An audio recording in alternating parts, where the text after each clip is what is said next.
تعرف ان ممكن الانسان يعمله لو معاه فلوس؟ ان هو يجيب 22 انسان يجروا ورا كرة جلد في الملعب لمدة 90 دقيقة بلا اي هدف بلا اي تكتيك بلا اي حاجة، وهو هي دي متعة الايجيبشن ليج. احمد صالح داخل، ولكن حارس المرمى برافو الشيخ عبد الحليم. يا لهوي يا لهوي، هو اللي الحارس. يا لهوي.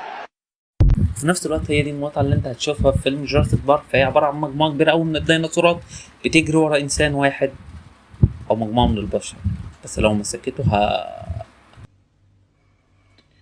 قولي له لو مسكتك هنيئا لك. هقول لك بعدين. طبعا هنتكلم عن سلسلة جوراسيك بارك، فأتمنى إن أنت تشترك في القناة وتتابعنا لو أنت حابب تعرف أكتر عن السلسلة دي. السلسلة هينزل لها فيديو قريب جدا على القناة خلال يوم أو يومين. تابعنا بشكل كبير جدا، هنتكلم عنها، هتلاقي معلومات كتير جدا عن السلسلة وعن الفيلم الجديد. فلو أنت